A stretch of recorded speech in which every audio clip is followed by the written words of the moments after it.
मरचू जंगल से लकड़ियां काटकर बाजार में बेचने गया, लेकिन उसे लकड़ियों के अच्छे दाम नहीं मिले।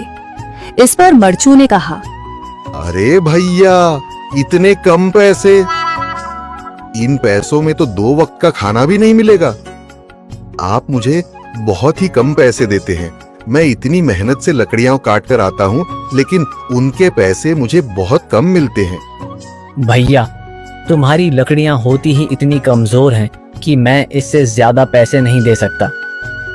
तुम्हारी लकड़ियों के बस इतने ही पैसे बनते हैं। अरे भैया, कुछ ज्यादा कर दो ना। वो क्या है ना कि इन पैसों का तो कुछ भी नहीं आता। मैं अपनी जिंदगी कैसे गुजारूंगा? भैया, तुम जाकर अच्छी लकड़ियां लाओ, तभी इन लकड़ियों का अच्छा दाम मिल पाएगा, वरना इन लकड़ियों का तो यही दाम है। ये सुनकर मरचू बहुत ज्यादा परेशान हो गया और पैसे लेकर किराने की दुकान से सामान खरीदकर घर आ गया। घर पहुंचते ही मरचू की पत्नी सीता ने कहा, अरे जी, सामान ले आए आप? हाँ जी, सामान ले आया हूँ। सीता के चेहरे पर खुशी छा जाती है, लेकिन जब उसने सामान देखा, जी, इसमें तो बहुत थोड़ा सामान है। हाँ सीता, मुझे पता है कि यह सामान बहुत थोड़ा है, लेकिन मैं क्या करूं? मेरे पास जितने पैसे थे, मैं उतने का ही सामान लेकर आ गया हूँ। इस तरह हमारा गुजारा कैसे हो पाएगा जी? आपको तो पता ही है कि हम कितनी मुश्किलों से गुजारा करते हैं। हाँ हाँ, मुझे पता है, लेकिन मैं कर भी क्या सकता हूँ? मेरे पास इतने पैसे ही नहीं कि हम एक अच्छी जिंदगी गुजार सकें। इतनी मेहनत कर रहा हूँ, लेकिन फिर भी मेहनत का फल नहीं मिल रहा। इतनी मेहनत से अच्छी लकड़ी काट कर आता हूँ, लेकिन मुनासिब दाम नहीं मिलता। मैं तो बहुत परेशान हूँ। क्या करूँ? कहाँ जाऊँ? अरे जी, आप परेशान न हो, आप कोई और काम देख लें। मैंने कई बार काम तलाशने की कोशिश की, पर किसी ने भी मुझे काम नहीं दिया। ये सुनकर सीता भी काफी ज्यादा परेशान हो गई। मरचू से सीता की परेशानी नहीं देखी गई। उसने अपनी पत्नी सीता से कहा, मैं फिर से जंगल की ओर जा रहा हूँ। अरे जी, अभी मत जाइए ना, वैसे भी शाम हो रही है।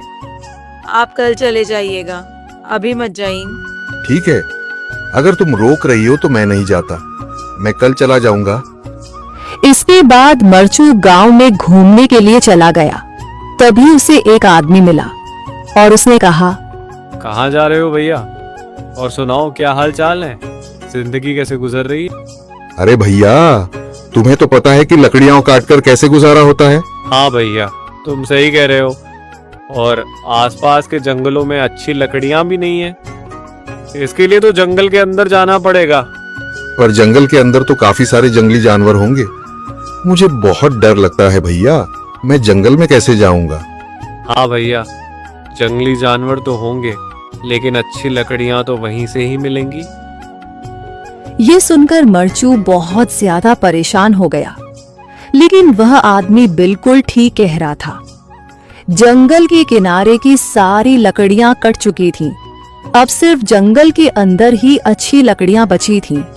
अगली सुबह मरचू लकड़ियां काटने जंगल की ओर चल पड़ा।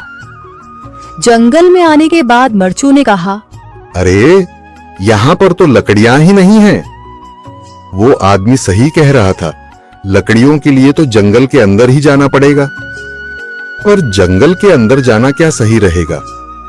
मुझे तो बहुत डर लग रहा है, क्योंकि वहां पर तो काफी सारे जंगली जानवर होंगे जो खतरनाक होंगे। अगर आज मैं जंगल के अंदर नहीं गया तो मैं आज घर पैसे लेकर नहीं जा सकूंगा, और फिर जब पैसे नहीं होंगे तो गुजारा कैसे होगा?